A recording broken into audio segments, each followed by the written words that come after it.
بہت شکریہ، بہت مہربانی، آپ نے خصوصی طور پہ اتنا ٹائم عنایت کیا آج.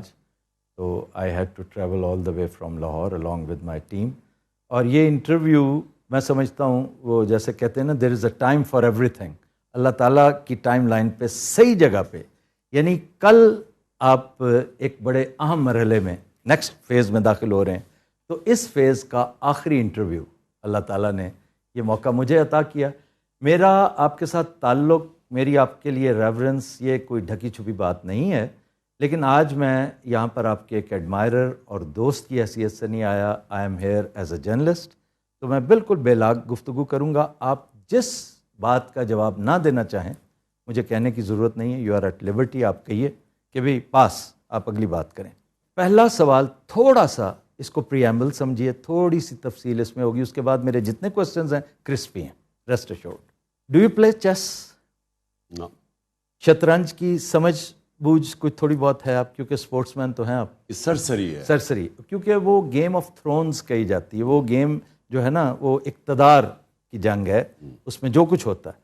تو مختصراً میں یہ کہوں گا سمجھانے کے لیے، تمثیل ہے یہ کہ جب بھی کوئین کو موو کیا جاتا ہے نا تو وہ کسی نہ کسی فگر کی شے پہ ہوتی ہے، کسی طاقت پہ ہوتی ہے. یا نائٹ ہوتا ہے، یا بشپ ہوتا ہے، یا کاسل ہوتا ہے، ورنہ کوئین کا جس طرف دل چاہے وہ پہنچ جائے. بالکل اسی طرح جیسے اس گلوبل ولیج میں دو چودھریز ہیں.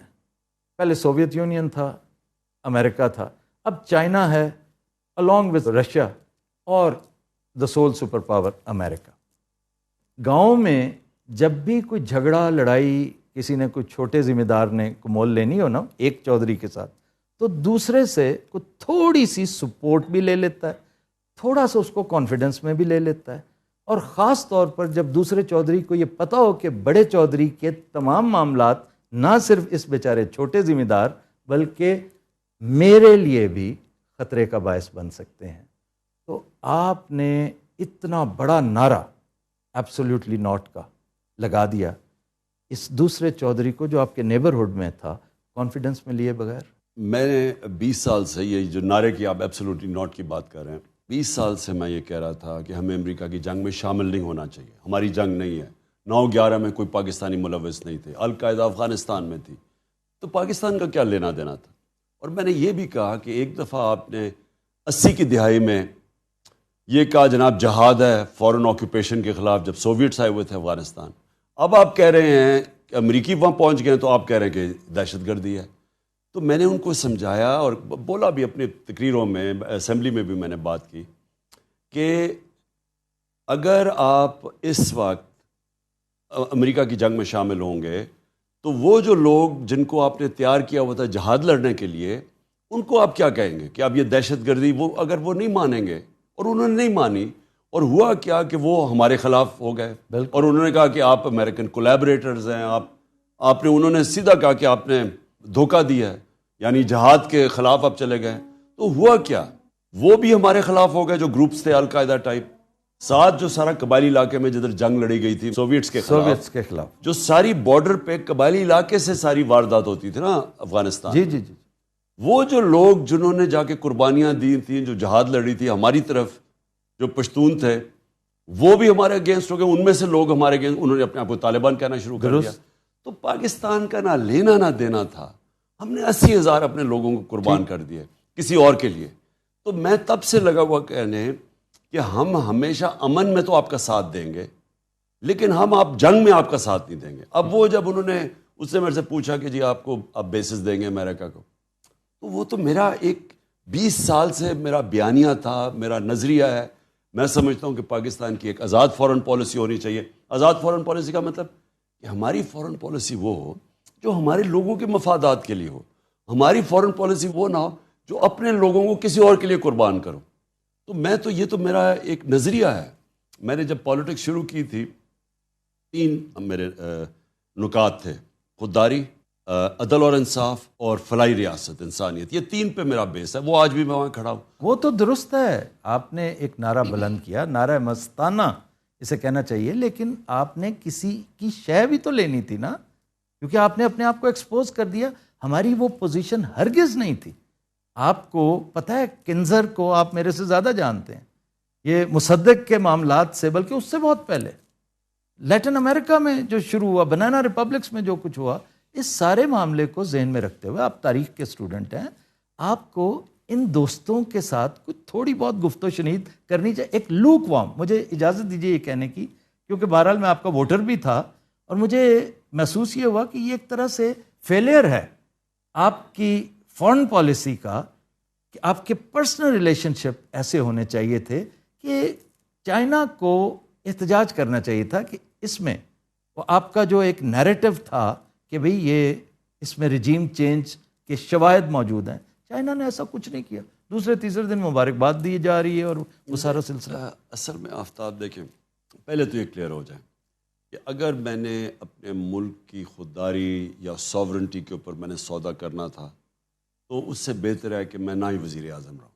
یہ میرے سے اگر یہ سمجھے کوئی کہ میں اپنے لوگوں کو کسی اور کے لیے قربان کروں گا، کسی اور فارن پالیسی آبجیکٹیوز کے لیے، جو اصل میں اگر آپ بیس دے دیتے ہیں، یا اگر آپ ہمیں یہ کہیں کہ نہیں جی آپ روس نہیں جا سکتے، آپ کون ہیں ہمیں کہنے والے روس نہیں جا سکتے؟ ہندوستان ان کا اسٹریٹجک ایلا ہے، وہ روس سے تیل بھی لے لے، وہ ہتھیار بھی لے لے، اور وہ آپ کا اکنامک پارٹنر بھی بن جائے اور پولیٹیکل پارٹنر بھی بن جائے، تو ہمیں وہ کہیں کہ نہیں جی آپ روس نہیں جا سکتے، چائنا کی آپ کی ریلیشن شپ زیادہ قریب ہو گئی. یہاں لائن ڈرا کرنی پڑتی ہے کہ آپ کھڑے ہوتے ہیں کہ نہیں، مجھے 22 کروڑ پاکستانیوں نے الیکٹ کیا تھا، میری ذمہ داری میرے 22 کروڑ پاکستانی ہیں، پھر میں باقی چیزوں کا سوچوں گا. میری ہمیشہ یہ سوچ ہے کہ ایک ملک جب اٹھتا ہے خودداری سے اٹھتا ہے، قومی غیرت سے وہ ملک اٹھتا ہے. کبھی بھی جوتے پالش کر کے کوئی قوم آج تک اوپر نہیں اٹھی. خان صاحب، اس معیشت کے ساتھ کیسی خودداری، کیسی غیرت، یہ سارے تو کلیشز لگتے ہیں. آپ انڈیا کی مثال دے رہے ہیں، انڈیا کی معیشت دیکھیے آج کہاں پہنچی ہوئی ہے. میری گزارش صرف یہ، کیا ہی اچھا ہوتا، آپ یہ بڑے خوش آئند اقدامات ہیں آپ کے، ہر پاکستانی آپ کو اپریشیٹ کرتا جو آپ کر رہے ہیں، ماں سوائے بیگرز کے، کہ ٹھیک ہے جناب، آپ خودداری، مصلحت کوشی بڑی اچھی بات ہے، لیکن چائنا جو آپ کے بالکل ساتھ بیٹھا ہوا ہے، جس کی انسرکلمنٹ کے قصے بڑے ہواؤں میں لکھے جا چکے ہیں، آپ اس کو تو کانفیڈنس میں لیتے. دیکھیں، لوک وارم ان کا آیا کہ نہیں؟ بس صرف اتنا بتا دیجئے. آفتاب، میں آپ کو ایک بات، دیکھیں، لوگ دعویٰ کرتے ہیں لا الہ الا اللہ، ہر مسلمان دعویٰ کرتا ہے، لیکن وہ بتوں کے سامنے جھک جاتا ہے. یہ سارے بت ہیں، خوف کا بت، پیسے کا بت، میں کا بت، یہ سارے بت ہیں کہ جی میں کیا اپنے نظریے سے پیچھے ہٹ جاؤں. میرا دل ہی نہیں مانتا کہ میں کسی کی غلامی کروں. میرا ہمیشہ پلان یہ تھا کہ ہم نے اب اپنے پیر پہ کھڑا ہونا ہے. ساری پالیسیز میں نے کی بیٹھ کے، اور مجھے خیر تھوڑا دیر لگی سمجھنے کے لیے، کیونکہ پہلی دفعہ گورنمنٹ میں آئے تھے، اتنے بڑے کرائسس تھے، لیکن میں یہ کلیئر تھا اپنے ذہن میں کہ میں نے اس ملک کی آمدنی میں اضافہ کر کے، حالانکہ ہم IMF کے پروگرام میں تھے، ہم نے اپنی گروتھ ریٹ بڑھا کے، اپنی آمدنی بڑھا کے، اپنے ٹیکسیشن بڑھا کے، اور ڈالرز ملک میں زیادہ لا کے، شروع میں اوورسیز پاکستانیز جس طرح انہوں نے ریمیٹنسز، اور پھر اپنی ایکسپورٹس بڑھا کے، یہی طریقہ تھا اپنے ملک کو پیر پہ کھڑا کرنے کا. میں یہ ہمیشہ یہ بھی سمجھتا تھا کہ اگر ہم کسی اور کی جنگ میں شرکت کریں، یہ ہماری ترقی رک جاتی ہے. یعنی آپ ترقی نہیں کر سکتے. آپ جب وار آن ٹیرر تھی، یا کرکٹ ٹیمز ہی نہیں آتی تھی، چھوڑیں کہ انویسٹر آنے پاکستان میں، پاکستان کو انہوں نے کہا most dangerous place in the world. یعنی ہم نے ان کی جنگ میں شرکت کر کے اپنا ملک کا تباہی کر کے رکھ دی. اور کیا ملا اینڈ میں پھر یہ کہتا ہوں، لیکن اپنی قوم سے پوچھتا ہوں ملا کیا ہمیں اس سے؟ اور جھاڑے ڈو مور کا انہوں نے ذلیل کیا کہ جی یہ دوگلے ہیں، یہ ہیں. یعنی مجھے بحیثیت پاکستانی اتنی شرمندگی ہوئی. تو میں اینڈ میں یہ بات کہتا ہوں، میرے دل میں یہ بات ہے کہ آپ کمپرومائز کرتے رہیں ایک لمٹ تک. جدھر آپ یہ سمجھتے ہیں کہ آپ کا ضمیر ہی نہیں مانتا، میرا تو ایمان ہی نہیں مانتا کہ میں جا کے جی اس طرح کھڑا ہو جاؤں ان کے سامنے. ہندوستان کھڑا ان کے سامنے. ہاں، ہمارے اس وقت اکنامک سچویشن فریجائل ہے ہمارے زمانے میں. اب تو انہوں نے بیڑا غرق کر دیا نا. اب تو خیر اور بات ہے نا. ہمارے زمانے میں میں نے نیوٹرلز کو سمجھایا بھی تھا کہ یہ بڑی مشکلوں سے ہم نے اکانومی سنبھالی ہوئی ہے، کیونکہ ایک کرونا آ گیا، کرونا کے آفٹر افیکٹس آ گئے، کموڈٹی سپر سائیکل آ گیا، انرجی کی قیمتیں بڑھ گئیں، ہمارے پاس فورن ایکسچینج کے ریزروز کم تھے. تو بڑی مشکلوں سے ہم نیویگیٹ کر رہے تھے اس میں سے. تو میں نے جب مجھے پتا چلا سازش ہو رہی ہے, میں نے نیوٹرلز کو سمجھایا, شوکت ترین کو بھی بھیجا سمجھاؤ کہ دیکھیں اگر اس وقت آپ نے یہ سازش کو کامیاب ہونے دیا تو یہ سارا بکھر جائے گا. یہ بڑی مشکلوں سے ایک مارکیٹ کا آج کانفیڈنس ہے, اگر آپ نے ہلایا تو یہ سنبھال آپ نہیں سمجھیں گے. میں نے یہ ایگزیکٹلی میں نے کہا ٹیل سپن میں چلی جائے گی آپ کی اکانومی, کیونکہ ہمارے پاس اتنے ریزروز نہیں ہیں. جو آپ نے ہندوستان کی بات کی, ہندوستان کے پاس ریزروز ہیں, لیکن میں پھر بھی یہ سمجھتا ہوں کہ امریکہ سے میں جانتا ہوں ان سے کیسے بات کرنی ہے, میں ان کی سمجھتا ہوں سائیکی. امریکہ کبھی بھی جب وہ سمجھتا ہے نا کہ اپنے کوئی نیشنلزم اپنے انٹرسٹ کے لیے کھڑا ہے, وہ ریسپیکٹ کرتے ہیں. جی. جب آپ ان کے پیر میں گرتے ہیں, جس طرح یہ چیری بلاسم گرا ہوا ہے, ٹرمپ نے آپ کی بڑی عزت کی, میری بالکل ٹرمپ سے بالکل ٹھیک, اور اتنی عزت دی جو پروٹوکول دیا مجھے اس نے. آنے والے دنوں میں اگر آپ پھر سے پرائم منسٹر ہوتے ہیں, پرائم منسٹر صاحب میں قطع کلامی کر رہا ہوں, یہ بتائیے کہ امریکہ کے ساتھ آپ کس طرح کے تعلقات فورسی کرتے ہیں؟ دیکھیں, امریکہ سے ہمیں ہمیشہ اچھے تعلقات رکھنے, وہ اس لیے رکھنے چاہیے کہ امریکہ ایک ورلڈ پاور, ہم سب سے زیادہ ایکسپورٹ کرتے. ہمارے جو سب سے امیر پاکستانی ہیں وہ امریکہ میں بیٹھے ہوئے ہیں, جو اوورسیز امریکہ کی جو پاکستانی کمیونٹی ہے وہ سب سے امیر کمیونٹی ہے پاکستانی. ٹرو. تو ہمیں تو ہمیشہ, لیکن دیکھیں اچھے تعلقات اور غلامی میں بڑا فرق. جی. جو وہ میرے سے چاہ رہے تھے نا, وہ غلامی چاہ رہے تھے کہ آپ روس نہ جائیں, آپ جی یہاں بیسز دے دیں. میں اس چیز کے لیے, آپ کو یقین تھا کہ جنگ نہیں ہوگی یوکرائن میں؟ ہاں, میں اطلاعات نہیں تھی آپ کو کوئی ایسی؟ نہیں, میں ہمیشہ سمجھتا تھا کہ جنگ نہیں ہوگی. اس کا مطلب ہے آپ کی اطلاعات ہی نہیں, آپ کا نیٹ ورک ہی ٹھیک نہیں. نہیں, یہ بات نہیں ہے. دیکھیں جو جنگ ہے نا, یہ جو پریزیڈنٹ پوٹن نے جو یوکرین میں کی, میں یہ سمجھتا تھا کہ آج کل کے زمانے میں کوئی اس طرح کی جنگ نہیں لڑے گا. پھر جب پریزیڈنٹ پوٹن مجھے ملا, 3 گھنٹے اس نے میری میٹنگ کی, اور ہمیں کیا پتا تھا کہ ہم وہاں پہنچے رات کو تو اگلے دن صبح جنگ شروع ہو جاتی ہے. میں تو بائی دا وے جنگ میں بلیو ہی نہیں کرتا, ہمیشہ ایک مسئلہ حل کرنے جاتے ہیں دوسرے شروع ہو جاتے.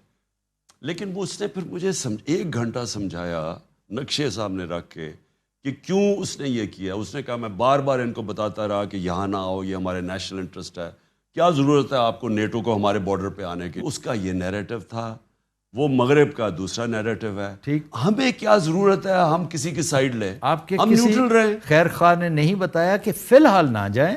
اصل میں وہ سارے اسٹیک ہولڈر سے ہم بات کر کے گئے تھے, بلکہ میں نے صبح نیوٹرلز کو بھی کال کیا تھا جانے سے پہلے, اور انہوں نے کہا ہم سب نے ڈسکس کیا ہے یہ ٹھیک ٹائم ہے جانے کا, اب کینسل نہیں کر سکتے.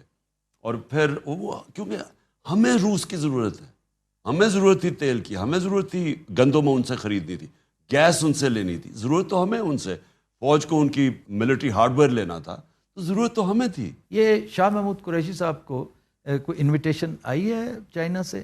جی, بلکہ ترکی اور چائنا دونوں سے انویٹیشن آئی. یہ ایک بڑی اہم ڈیولپمنٹ میرا خیال ہے. یہ بھی آپ کے جلسے ولسے دیکھ کے تو نہیں امپریس ہو گئے کہ ایک دم کہ اصل لیڈر تو یہ؟ ان کی ساری ایمبیسیز ہیں یہاں, اور ان کی ایمبیسی سے ان کو پوری رپورٹ جاتی ہے. انہوں نے ساری جگہ کوشش کی پیسے پوسے لینے کی. شہباز شریف آپ کو پتہ ہے پنجاب سپیڈ سے وہ پھر سپیڈ میں پھرا ساری جگہ پیسے لینے کے لیے, اور کہیں سے اس کو ملا نہیں. وہ کیوں نہیں ملا؟ اس لیے نہیں ملا کہ ان ساروں کو پتہ چل گیا کہ جب رجیم چینج ہوئی تو پاکستان کی تاریخ میں کبھی نہیں ہوا کہ لاکھوں لوگ سڑکوں پہ نکلا ہے, ایسا کبھی ہوا ہی نہیں ہے. تو ان ساروں کو جب خبریں گئیں تو انہوں نے کہا کوئی بھی اس کو بیک نہیں کرنا چاہتا اس گورنمنٹ کو جس کی پبلک کے اندر پاپولیرٹی نہیں ہے. تو یہ بہت بڑی وہ باہر کی دنیا بھی دیکھتی ہے, اور ان کو پھر لگ رہا ہے کہ کوئی عارضی سیٹ اپ ہے. آپ کا ووٹر خان صاحب وہ آپ پر جان نچھاور کرتا ہے, آپ سے بڑی محبت کرتا ہے, لیکن جس انقلاب کی آپ بات کرتے ہیں یہ کہا یہ جاتا ہے کہ وہ اس کے لیے تیار نہیں ہے, وہ اس کی قیمت ہے, کیونکہ انقلاب ایک بڑی خطرناک چیز ہے. تبدیلی, ایوولوشن, ریولوشن, یہ مختلف چیزیں ہیں. آپ انقلاب مانگتے ہیں, قوم انقلاب کے لیے تیار نہیں. دیکھیں کتنی مہنگائی ہوگی, کس قدر ذلت اور رسوائی ہوگی, لیکن کیا آپ ہی کال دیں گے تو یہ باہر آئیں گے؟ اگر انہیں تبدیلی, چینج, عزت, انقلاب چاہیے ہوتا تو آپ کی کال کی محتاجی نہیں ہونی چاہیے تھی. آفتاب کل میں نے کال دی ہوئی ہے, وہ تو آپ نے دی نا, سارے پاکستانیوں کو. یہ آئیں گے باہر, اس میں کوئی شک نہیں. اتنی زیادہ مہنگائی کر یہ خود کیوں نہیں نکلتے؟ مجھے میں کیوں میں ساروں کو کہہ رہا ہوں نکلے. میں کیوں کہہ رہا ہوں پہلے میں یہ واضح کر دوں. انہوں نے بار بار ہمارے 3.5 سال میں کہا کہ جی مہنگائی میں لوگ تباہ ہو گئے, مہنگائی اتنی ہو گئی. ہم ان کو کہتے بھی رہے کہ کرونا کے بعد سپر سائیکل آ گیا, دنیا میں قیمتیں بڑھ گئی ہیں, عالمی مہنگائی ہے. ہمیں کہے جی آپ نے 4 روپے پٹرول کی قیمت بڑھا دی اور شور میں جائے. وہ بلاول صاحب اس نے پوری مہنگائی مارچ کر دی. وہ اور بات ہے کہ وہ لوگوں کو یاد ہے کام پہ ٹانگنے والی مارچ, اور وہ روپیہ خرچ کر دیا اس نے یہاں پہنچانے کے لیے کہ جی وہ مہنگائی ہوگی بہت. تو ان کا سارا جو وجہ تھی یہ سازش کی جو انہوں نے پبلکلی ڈکلیئر کی وہ مہنگائی تھی کہ بہت مہنگائی کر دی. ٹھیک جی, انہوں نے جو منہ کھولتا فضل الرحمان لانگ مارچ آئے تو وہ پہنچ گیا مہنگائی ہے, یہ کہتے ہیں مہنگائی ہے. تو اب جب ان کو حکومت ملی تو انہوں نے تو 2 مہینے میں وہ مہنگائی کر دی جو ہم نے 3.5 سال میں نہیں کی. تو بیچارے پھنس گئے. ہم نے 50 روپے ڈیزل بڑھایا تھا اپنے 3.5 سال میں, اور ہم نے 55 روپے پٹرول بڑھایا تھا. انہوں نے 85 روپے پٹرول بڑھا دیا اور 110 روپے ڈیزل بڑھا دی. اتنی مہنگائی 2 مہینے سے کم میں کبھی ہوئی نہیں پاکستان کی تاریخ میں. بجلی تقریباً دگنی کر دی, کوئی شک نہیں, سب کو پتہ. اچھا, اور ساری چیزیں مہنگی ہو گئی. تو سوال اس کا یہ ہے کہ اگر آپ مہنگائی روکنے کے لیے آ رہے تھے اور آپ نے یہ سازش بیرونی سازش میں حصہ لے کے گورنمنٹ کو گرایا ہے, درست, تو اب مہنگائی آسمانوں پہ پہنچ گئی ہے. کون ذمہ دار ہے اس کا؟ اچھا, کہتے ذمہ دار ہم ہیں, مجھے کہتے ہیں میں ذمہ دار ہوں. میں ان سے سوال پوچھتا ہوں کہ اگر میں ذمہ دار تھا تو آپ کو ضرورت کیا پڑی تھی گورنمنٹ گرانے کی؟ مجھے پھر ذمہ داری اٹھانے دیتے. یعنی اگر یہ مہنگائی ہو رہی تھی, میں بیٹھا ہوا تھا, وہ ڈر گئے تھے نا کہ آپ کہیں مزید نیچے نہ لے جائیں اسے. نہیں, ان کا خیال تھا کہ شہباز شریف, یہ دیکھیں یہاں بھی سوچ کی غلطی ہو جاتی ہے. شہباز شریف کا امپریشن تو خان صاحب یہی تھا, شہباز اسپیڈ, کہ he will deliver. Unfortunately he could not. دیکھیں انہوں نے کہا کہ یہ بارودی سرنگیں میں چھوڑ گیا ہوں, تو میں نے تو اگر میں یہ تھا تو میں اسٹیبلشمنٹ کو کیوں کہتا کہ اگر تم نے گورنمنٹ اس وقت ہٹائی یہ سازش کے تحت جو ہو رہی ہے ہمارے خلاف, اور نیوٹرل رہ گئے اور گورنمنٹ چلی گئی, تو یہ بکھر جائے گا, یہ اکانومی نہیں سنبھالی جائے گی. تو میں اسے کیوں بتا رہا تھا؟ اگر مجھے اس لیے کہ مجھے ملک کا فکر تھی, نہیں تو مجھے کہنا چاہیے تھا کہ ٹھیک ہے آنے دو ان کو. ایک تو میں یہ کہنا چاہتا ہوں کہ یہ مجھے پتا تھا کہ بڑی مشکلوں سے ہم سنبھال رہے ہیں, اور مجھے پتا تھا ان سے نہیں سنبھلنی, کیونکہ شہباز شریف کی جو ساری ڈیولپمنٹ ہوئی ہے نا وہ صرف اشتہاروں میں ہوتی ہے. اشتہار اٹھاتے تھے تو ادھر ایک طرف نواز کی تصویر, ایک طرف شہباز کی. 50 ارب روپے کے اشتہار دے دیے کہ یہ کر دیے, وہ کر دیے, وہ کر دیے. تو وہ آج قوم کے سامنے, میں اللہ کا شکر ادا کرتا ہوں, وہ سچ کا خدا ہے, الحق ہے, اس نے سب کے سامنے لے آیا کہ جس وہ 7 بجے صبح اٹھ کے کام پہ پہنچ جاتا شہباز شریف.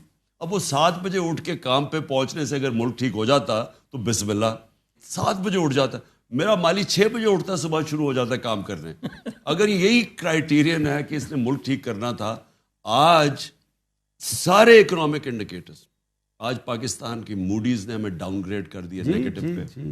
آج وابڈا جس پہ ساری ہماری ڈیمز کے پروجیکٹ ڈپینڈ کر رہے ہیں, وابڈا جس کو انٹرنیشنل لونز مل رہے تھے, اس کی کریڈٹ ریٹنگ ڈاؤن گریڈ ہو گئی ہے مائنس, جس کا مطلب اس کو لونز نہیں ملیں گے, جس کا مطلب ہمارا جو 50 سال کے بعد ہم ڈیمز بنا رہے تھے وہ پروجیکٹ خطرے میں چلا گیا. آج جو ہماری انفلیشن ہے, جو مہنگائی ہے, وہ جب لیٹسٹ فگر آئی ہیں یہ تقریباً 30% پہ پہنچ گئی ہے. اور 30% کا مطلب کہ تقریباً لوگوں کی سب چیزیں دگنی ہونے والی ہیں.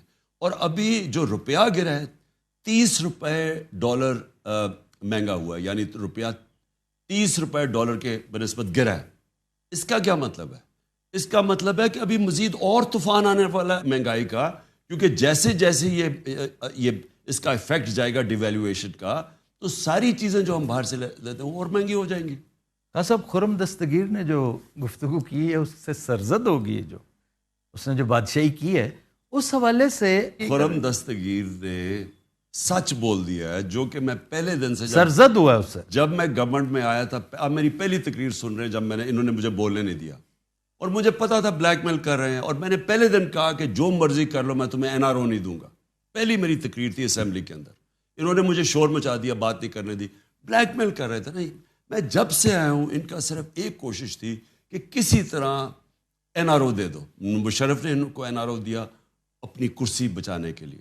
جنرل مشرف نے کیوں NRO دیا کیونکہ جب اس کو خطرہ ہوا کہ ایک وہ وکلا کی موومنٹ چل پڑی ہے، اور دوسری چیز امریکنوں نے کونڈولیزا رائس نے بیٹھ کے بے نظیر اور جنرل مشرف کی میٹنگ کروائی اور این آر او دلوایا، ریکنسیلیشن اور این آر او دلوایا، اور دونوں نے ان کے سارے کرپشن کے کیسز معاف ہو گئے جو انہوں نے دو دفعہ ان کی گورنمنٹ کرپشن پہ گئی تھی، وہ سب معاف ہو گئے، یہ پھر سے آ گئے۔ اس کے بعد 10 سال انہوں نے پھر لوٹا، کیسز ان کے بنے ان کے دور پہ، 95% کیسز تو ان کے دور کے کرپشن کے بنے ہوئے تھے، اور میرے پہ پہلے دن سے شروع ہو گیا کہ این آر او دے دو۔ میں ان کو کہا، میں نے کہا گورنمنٹ چلی جائے گی، میں کبھی تمہیں این آر او نہیں دوں گا۔ اور وہ انہوں نے جو آج فیٹف کے اندر پاکستان انشاءاللہ نکل جائے گا، میں آپ لوگوں کو ریمائنڈ کروا دوں کہ انہوں نے جب ہم نے لیجسلیشن فیٹف کے لیے اسمبلی میں رکھی تو انہوں نے کہا ہم تب پاس کریں گے جب ہمیں این آر او دو، نیب کو ختم کرو، جو آج انہوں نے نیب کو کیا۔ انہوں نے تب مجھے بلیک میل کرنے کی کوشش کی، میں تب بھی اڑ گیا، میں کہا جو بھی کرو گے میں نے تمہیں این آر او نہیں دینا، کیونکہ یہ ملک سے غداری ہے۔ آپ بڑے بڑے ڈاکوؤں کو اربوں روپے کی کرپشن معاف کر رہے ہیں، جیلوں میں بیچارے چھوٹے چور، بھینس چوری، موٹر سائیکل، وہ سارے جیلوں میں گل سڑ رہے ہیں، جن کی چوری سے ملک کو کوئی فرق نہیں پڑتا، ان کی چوری سے ملک تباہ ہو جاتا ہے۔ جی اور آپ پہلے اربوں روپے چوری کرتے ہیں، پھر باہر ملک سے بھیجتے ہیں، دگنا نقصان کرتے ہیں، ڈالرز کے اوپر روپے پہ پریشر ڈالتے ہیں، تو لہٰذا میں نے تو کبھی نہیں ان کو دینا تھا۔ خرم دستگیر کے منہ سے اب آ گیا کہ ہم نے اس لیے یہ کیا ہے کہ عمران خان نے اور ججز رکھ کے تو ہمارے جو کیسز ہیں وہ جلدی بھگتانے تھے اور ہم نے جیلوں میں چلے جانا تھا، اس لیے ہم نے اس کو ہٹایا۔ خرم اگر آپ کا وزیر ہوتا تو اس قصور پہ آپ کیا کرتے؟ سیک کر دیتے؟ نہیں، میں خرم کو کہتا کہ شکر ہے آپ میں سچ بولنے کی طاقت آ گئی، یہ تو بڑا اچھا ہے، کیونکہ آپ شاید آپ کا ضمیر جاگ گیا کہ آپ نے یہ لوگوں کا بھی سوچا ہے جن کو لوٹ کے آپ نے 30 سال سے اس ملک کو مقروض کیا ہے۔ اچھا خان صاحب، ایک سنجیدہ بات آپ کی لائف کو جو تھریٹس ہیں اس سے متعلق، آپ نے اس بارے میں ایک دستاویز تیار کر رکھی ہے، اس کا آپ نے اعلان بھی کیا، اس کی ڈیٹیل میں ہم نہیں جاتے، وہ آپ کا سیکرٹ ہے، اللہ تعالیٰ کبھی وہ نوبت نہ لائے۔ لیکن جوں یہ معاملات بڑھتے چلے جا رہے ہیں، بات بھی گمبھیر ہوتی چلی جا رہی ہے، کیونکہ آپ کی اسٹرینتھ میں اضافہ ہو رہا ہے، آپ کی اسٹرینتھ میں اضافہ ہوگا تو تھریٹ میں بھی اضافہ ہوگا، تو آپ نے کوئی میجرز ایسے لیے؟ کیونکہ میں نے دیکھا ہے، میں ایک زمانے میں کرائم رپورٹر بھی ہوتا تھا، میں ان چیزوں کو بہت غور سے دیکھا کرتا تھا کہ آپ ویسٹ بھی نہیں پہنتے، ہمیشہ نہیں پہنتے، کبھی کبھی پہنتے ہیں، نظر آ رہی ہوتی ہے، ہونا یہ چاہیے کہ آپ کی نظر ہی نہ آئے۔ نمبر 2، آپ موٹاپا نظر آ رہا ہوگا، پہنتا نہیں ہوں۔ اچھا، نہیں، آپ کو پہننی چاہیے، آپ شیشے کا استعمال نہیں کرتے، شیلڈ کا، وہ بھی آپ کو کرنا چاہیے۔ تو میں یہ بلکہ پوچھ رہا ہوں، یوں سمجھ لیجئے انڈائریکٹلی آپ کا سیکیورٹی آڈٹ ہو رہا ہے کہ آپ کا وہ جو بنکر نما آپ کا ایک ٹریلر ہے وہ بھی بام پروف ہونا چاہیے، اور کیونکہ خان صاحب جو آپ کے ارد گرد لوگ ہیں، آپ کے چاہنے والے، آپ کے اوپر فدا ہیں، وہ فدائین بیچارے، ان کا کیا قصور ہے؟ آپ تو بے خوف ہیں، لیکن میئرز لینے میں تو کوئی حرج نہیں۔ دیکھیں آفتاب، جن لوگوں نے پوری سازش کی تھی اور ہٹایا تھا مجھے، وہ یہ سمجھ رہے تھے کہ جیسی ہٹایا تو یہ مٹھائیاں بنٹیں گی، پورے ان کا تھا کہ ماحول تو بنایا ہوا تھا کہ ملک تباہ ہو گیا۔ یہ وہ اور بات ہے کہ پاکستان کی اکنامک سروے کی جو فگرز آئی ہیں اس میں اس طرح کی پرفارمنس 30 سال میں کسی گورنمنٹ کی نہیں ہوئی، آخری 2 سال میں جو ہماری تھی، اس کے کہ یہاں کرونا بھی ہوا، یہاں سارے چیلنجز ہوئے، یہاں انٹرنیشنل پرائسز بڑھے، تو سب کے باوجود آخری 2 سال میں جو پرفارمنس تھی، تو انہوں نے پورا ماحول بنایا ہوا تھا کہ جی تباہ ہو گیا ملک اور یہ نااہل ہے اور وغیرہ وغیرہ۔ وہ یہ سمجھ رہے تھے کہ جیسی میں مجھے ہٹائیں گے تو یہاں لوگ مٹھائیاں بانٹیں گے۔ جب بھی ان کی گورنمنٹ جاتی ہے بے نظیر اور نواز کی جو 90s میں اور اب بھی، تو لوگ خوشیاں مناتے ہیں۔ جب پبلک نکل آئی اور پبلک انہوں نے دیکھا کہ پبلک ساتھ کھڑی ہے، پھر جلسے، تاریخی جلسے ہوئے، پبلک آ گئی اس میں، تو تب ایک پلان بنا بی، اور مجھے پتہ چل گیا، وہ بند کمرے میں فیصلہ کیا گیا کہ اب اس کو فارغ کیا جائے۔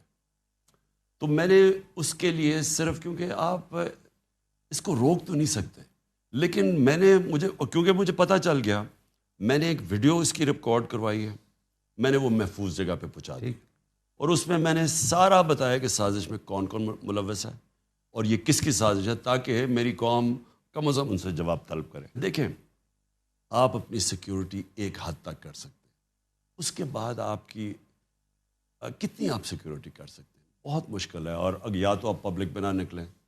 ابھی ہمارے الیکشنز ہو رہے ہیں, ہم نے یہ بائی الیکشنز ہیں پنجاب میں, اس میں شرکت کروں گا, اور پبلک میں تو نکلنا پڑتا ہے.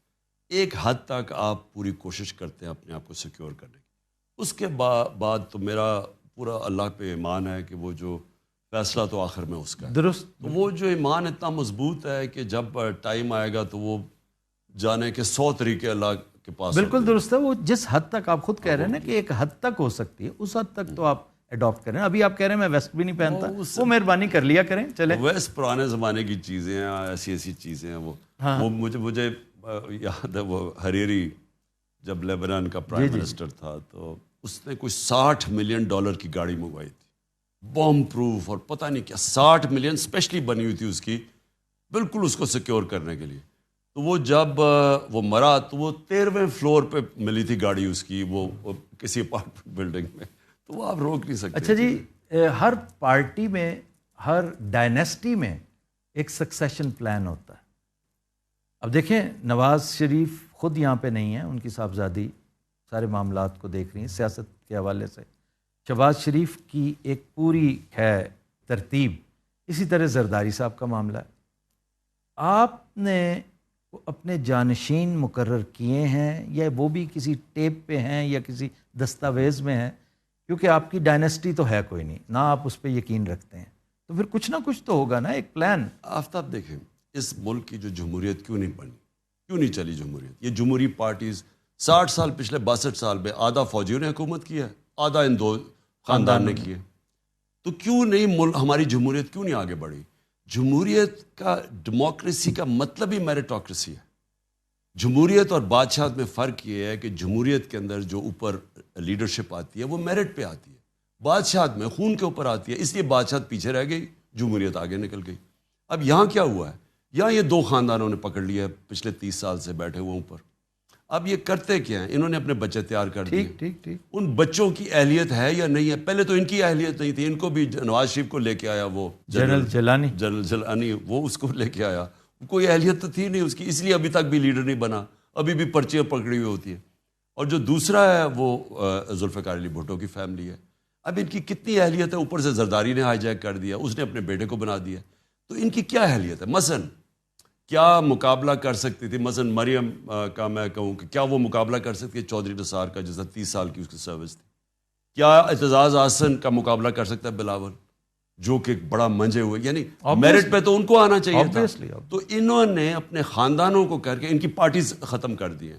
آج پیپلز پارٹی ایک چھوٹی سی پارٹی رہ گئی انٹیریئر سندھ کی, اور اگر انٹیریئر سندھ میں فری اینڈ فیئر الیکشنز ہو, جو یہ کرنے نہیں دیتے, خوف ہے وہاں, لوگوں کو ڈراتے ہیں, جھوٹے کیسز, خوف ہے. آپ نے چیلنج کر رکھا ہے؟ میں انشاءاللہ سندھ میں سندھ میں جا کے کیمپین کروں گا. میں آپ کو آفتاب لکھ کے دوں گا کہ میں اس کو شکست دوں گا وہاں, کیونکہ یہ صرف خوف ہے. جیسے لوگوں کا خوف ٹوٹے گا, اس کو وہ ان کو نفرت کرتے ہیں ان لوگوں سے. ادھر بیٹھ کے یہ ان کی شریفوں کی پارٹی, یہ رہ گئی سینٹرل. آپ تو لکی ہیں کہ آپ کو یہ خاندانی, یہ مروسی سیاست نہیں کرنی پڑ رہی, تو کوئی ایک ترتیب آپ نے بھی وضع کی ہے. تو میں پہلے کہہ دوں نا کہ یہ ان کی خاندانی پارٹیز نے اپنی پارٹیز بھی سکڑ گئی ہیں, ملک میں جمہوریت بھی ڈیولپ نہیں. میرا جو پوری کوشش ہے کہ ابھی الیکشنز جیسی جنرل الیکشنز ہو جائیں, میں نے انشاءاللہ پوری تیاری کر کے ایک صحیح الیکشن کروانا ہے پارٹی میں. اور جب پارٹی میں, اب کیونکہ ہم نے پہلا الیکشن ٹرائی کیا, وہ اتنا پہلی دفعہ کسی پارٹی نے اتنا بڑا الیکشن کیا, وہ صحیح نہیں ہوا. دوسرا ہم کرنے لگے تھے, وہ بیچ میں رہ گیا وہ. اب جو الیکشن, اب جو ہم نے اپنی ایکسپیرئنس سے سیکھا ہے, یہ جو اب الیکشن ہوگا, یہ اصل میں اس پارٹی کی لیڈرشپ اوپر لے کے آئے گا. میں ابھی بھی ہماری پارٹی میں ISF جو ہماری تھی, اس سے لیڈرشپ آ رہی ہے. اب مراد سعید ادھر سے اوپر آیا ہے, وہ شاہد خٹک وہ ادھر سے اوپر آیا ہے. جیسے جیسے ISF اور نیچے سے الیکٹڈ لیڈرشپ آتی رہے گی, خود ہی ہماری پارٹی ممبرز فیصلہ کریں گے کہ میرے بعد کون ہے. نہیں, آپ بھی تو دیکھیں نا, آپ کی حیثیت ایک فادر فگر کی بھی ہے کہ آپ ایک لسٹ بنا کے اپنی ہائرارکی وہ نہیں دیں گے. آفتاب دیکھیں, جو نومینیشن ہے نا وہ آبجیکٹو ہوتی ہے, وہ ایک پرسن لائک کے اوپر آ جاتی ہے. میں غلط بھی ہو سکتا ہوں, لیکن جب آپ ایک صحیح معنی میں الیکشنز کر کے باڈیز اوپر لے کے آتے ہیں, تو وہ پھر آپ کی اصل تو قیادت آتی ہے جب وہ ایک پارٹی کی ممبرشپ اس کے پیچھے کھڑی ہو. آپ مردم شناسی کے حوالے سے بڑے معصوم سمجھے جاتے ہیں اور آپ اس کا برملا اظہار بھی کرتے ہیں, اپنی والدہ صاحبہ کا ریفرنس بھی دیتے ہیں. تو یہ تو بہت بڑی فی زمانہ جو سیاست ہے اس میں بہت بڑی ڈس ایڈوانٹیج ہے. تو آپ 10 میں سے کیا ریٹنگ کریں گے اپنے آپ کو؟ 7, 5, 4؟ دیکھیں آفتاب, میں صرف لوگوں کو یہ بتا دوں کہ میری والدہ نا جب میں بڑا ہو رہا تھا ہمیشہ مجھے میری بہنوں کے سامنے کہتی تھی کہ مجھے اس کی بڑی فکر ہے, یہ جی آپ نے کہا یہ انٹرویو بڑا میں. سیدھا ہے, یہ لوگوں کی بات مان, اور میں ٹرسٹ کرتا, ہمیشہ لوگوں کو ٹرسٹ کرتا.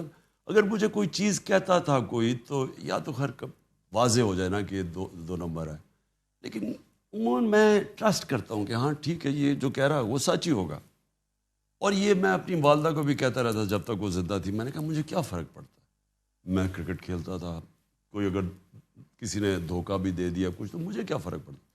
لیکن جو 3.5 سال میں نے پاور میں رہا ہوں, سفر کیا آپ نے بہت زیادہ. میں سمجھتا ہوں کہ یہ پہلی دفعہ میں نے ریئلائز کیا کہ بہت بڑی کمزوری ہے آپ کی. یس. جب آپ لوگوں کو ٹرسٹ کر دیتے ہیں نا, دیکھیں اس میں تو پہلے تو مجھے نقصان ہوتا تھا نا, لیکن اس میں ملک کو نقصان ہوتا ہے. ٹھیک. لہٰذا جو میں نے 3.5 سال میں سیکھا ہے, یعنی میں نے اپنی زندگی میں نہیں سیکھا جو ان 3.5 سال میں سیکھا. آپ نے کوئی اس کا سدباب بھی کیا ہے کہ نہیں؟ کوئی مردم شناسی کے لیے کوئی چھوٹا سا ہلکا احباب بنائیے, کیونکہ آپ کی معصومیت سے ناجائز فائدہ تو لوگ اٹھاتے رہیں گے, اور آپ ان 2 سالوں میں چالاکی وہ نہیں سیکھ سکتے, وہ آپ کے اندر نہیں ہے. نہیں, چالاکی تو نہیں سیکھ سکتا, لیکن آفتاب میں آپ کو ایک بات بتاؤں کہ پہلے جو ہوتا تھا نا, میں بڑی, یا تو مجھے کوئی کنونس ہو جانا کہ یہ 2 نمبر آدمی ہے, لیکن میں فیصلے کر لیتا تھا.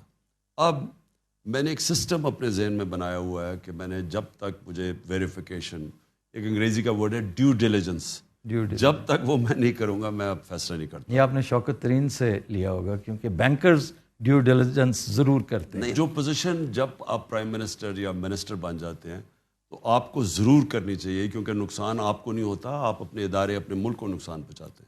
اچھا, آن اے لائٹر نوٹ, لوگ جو آپ کے کرٹکس ہیں, جو پسند بھی کرتے ہیں نہ چاہتے ہوئے بھی, شاید آپ کے ووٹرز بھی ہوں, وہ کہتے ہیں کہ آپ کے اندر وائٹامن آئی بہت ہے. تو اس کی کیا وجہ ہے؟ اس کا مطلب کیا ہے؟ اس کا مطلب کیا تکبر ہے؟ جی, کیا آپ مطلب ہے کہ اپنے آپ کو ہمیشہ, جیسے پہلے کہا جاتا تھا کہ جس میں اب میں واضح تبدیلی دیکھ رہا ہوں, میں خود کہا کرتا تھا کہ خان صاحب میں وہ جو ایک ڈیوائن رائٹ والی بات ہے نا, کہ وہ کہتے ہیں نہیں جناب, میں اگر بہت اعلیٰ کرکٹر ہوں یہ میرا ڈیوائن رائٹ تھا, میں اگر شہزادہ ہوں کرکٹ کا یہ میرا ڈیوائن رائٹ تھا, میں اگر سب سے زیادہ پاپولر پالیٹیشین اور پرائم منسٹر ہوں یہ میرا ڈیوائن رائٹ ہے.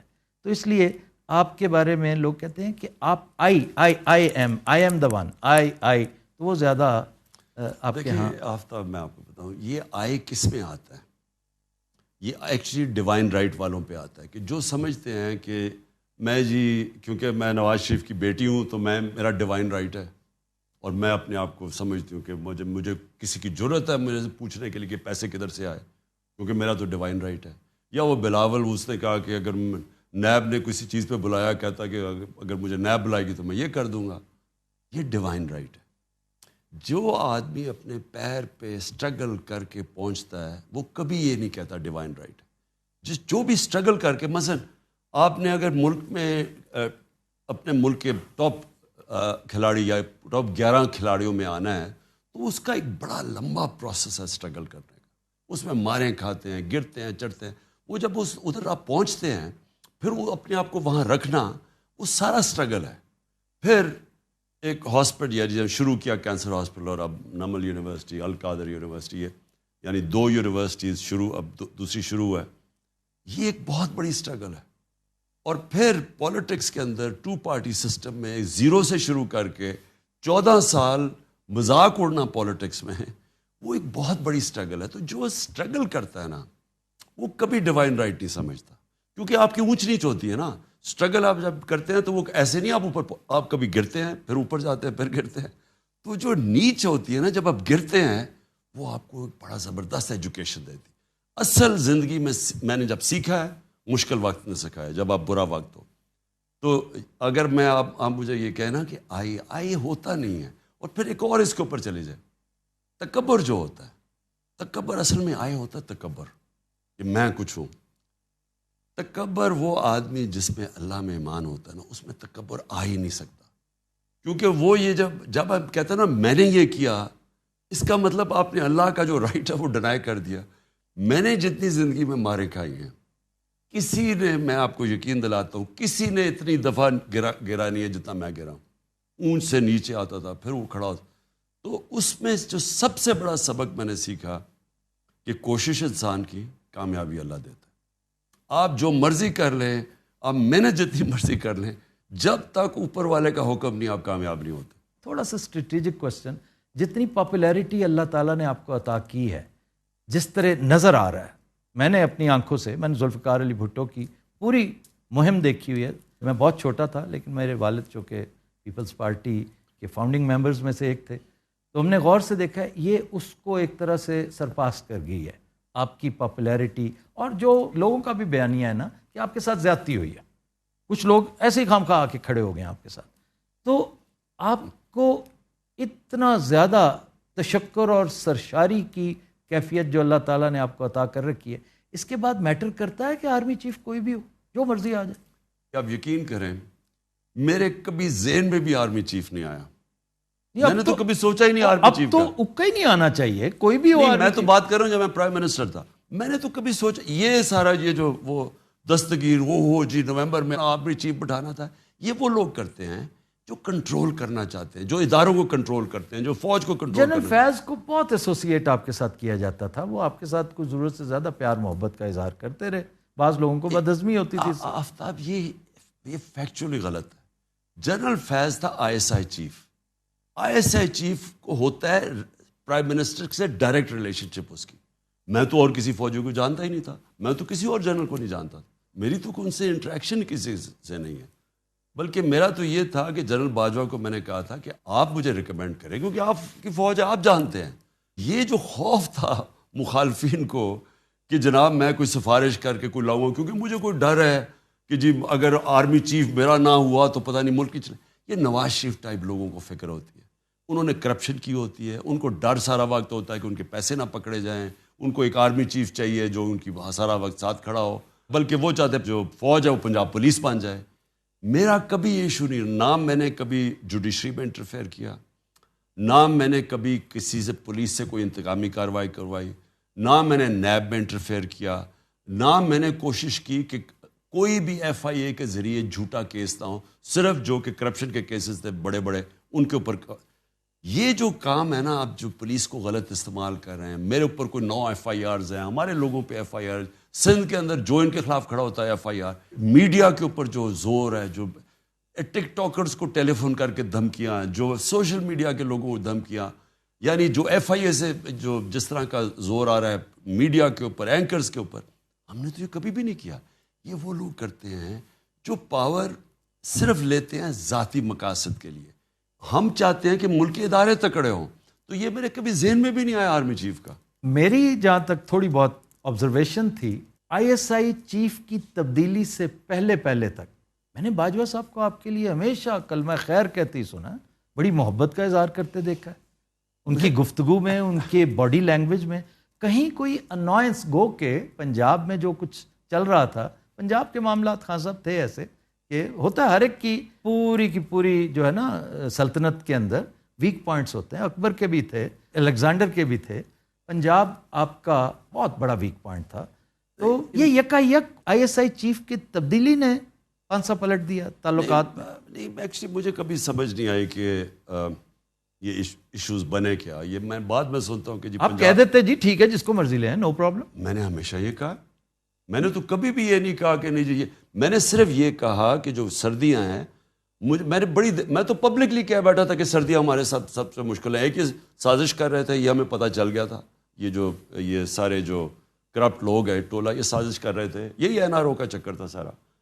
اور دوسرا مجھے افغانستان کی فکر تھی کہ وہاں, میں جون کی بات کر رہا ہوں, کہ وہاں خون خرابہ ہونا تھا جب امریکن نے جانا تھا. وہ اور بات ہے کہ ان کی فوج سرنڈر کر گئی, نہیں تو وہاں فال آؤٹ ہونا تھا, اس کا ڈائریکٹ فال آؤٹ پاکستان میں تھا. تو میرا دوسرا تھا. اور ابھی بھی جو دہشت گردی ہوئی ہے ہمارے بڑے فوجیوں نے قربانی دی ہے یہ پچھلے 6 مہینے میں, تو میرا وہ ایشو تھا. میں صرف اس کو چاہ رہا تھا کہ سردیوں میں وہ جنرل فیض رہے. میرا یہ کبھی بھی سوچ نہیں تھی کہ جناب اگلا آرمی چیف کون ہوگا. وہ نومبر تو بہت دور تھی میرے لیے.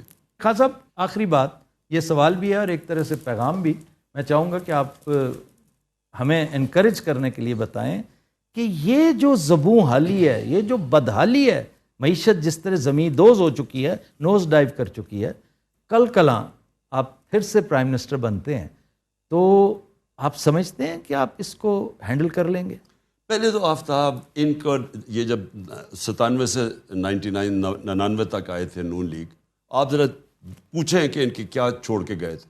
تب بھی یہ بڑا خسارہ چھوڑ کے گئے تھے، تب بھی ان کی کوئی ایکسپورٹس نہیں بڑھی. دیکھیں دولت تو تب بڑھتی ہے جب ایکسپورٹس بڑھتی ہے. ٹھیک، ان کے دور میں نہ تب ایکسپورٹس بڑھی.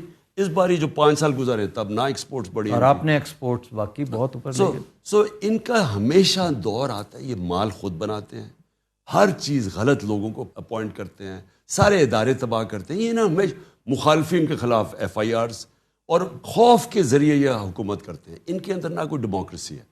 تو یہ جب آئے تھے اس باری، یہ کیوں کوئی سمجھ رہا تھا کہ کوئی اب جب آئے کہ کوئی بدل جائے گا؟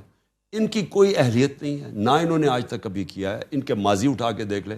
اگر ہم پہلی دفعہ حکومت بنی ہو اور پچھلے 2 سال میں ہماری جو اکنامک پرفارمنس ہے وہ 30 سال میں سب سے بہتر ہے، تو ہم تو پہلی دفعہ آئے تھے. یہ تو بڑے تجربہ کار تھے. تو یہ ایکسپوز ہوئے ہیں. ان کا ساری دنیا کو آج پتہ چل گیا کہ نہ کوئی پنجاب سپیڈ تھی نہ کچھ. وہ درست ہے، بالکل درست. تو اب جو آپ بات کر رہے ہیں نا، اب مجھے نہیں پتا ریسیپی کیا آپ کے پاس؟ مجھے نہیں پتا کہ کدھر یہ چھوڑ کے جائیں گے، کیونکہ ملک تو جا رہا ہے اب ایسے. مجھے خوف ہے کہ یہ ڈیفالٹ کی طرف نہ چلا جائے. مجھے یہ خوف ہے کہ یہ ادھر تک نہ چھوڑ دیں کہ ہمارے ملک اس سطح پہ پہنچ جائے کہ جنہوں نے ہمیں اگر بیل آؤٹ کروانا ہو تو وہ ہمارے سے وہ قیمت ڈیمانڈ کریں جو ہماری نیشنل سیکیورٹی اور ہماری ساورنٹی کے اوپر. ایسٹس، ساورنٹی نا، ایسٹس کا مطلب ساورنٹی. جی ایبسلیوٹلی. مجھے وہ خوف ہے کہ یہ جس طرح جا رہے ہیں اب ان کے پاس تو کوئی نہ روڈ میپ ہے نہ پلان ہے. صرف کہ امریکہ، وہ امریکن ایمبیسڈر کے پاس پہنچ گئے کہ جی ہماری خدا کے واسطے مدد کریں.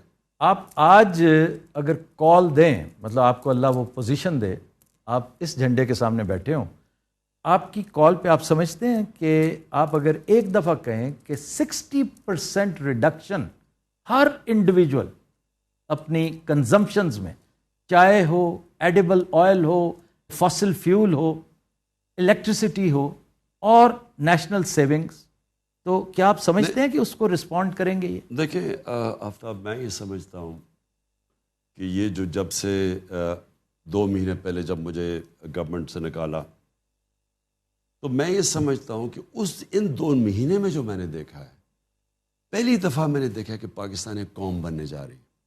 کیونکہ میں نے جس طرح کے طبقوں کو دیکھا ہے، شرکت کی ہے، جس طرح کے میں نے جلسوں میں پبلک نکلتے دیکھی ہے، اور انشاءاللہ کل پبلک نکلے گی یہ مہنگائی کے اوپر، میں یہ سمجھ رہا ہوں کہ جو اسی طرح ہم ایک قوم بن گئے تو پھر کوئی چیز مشکل نہیں ہے.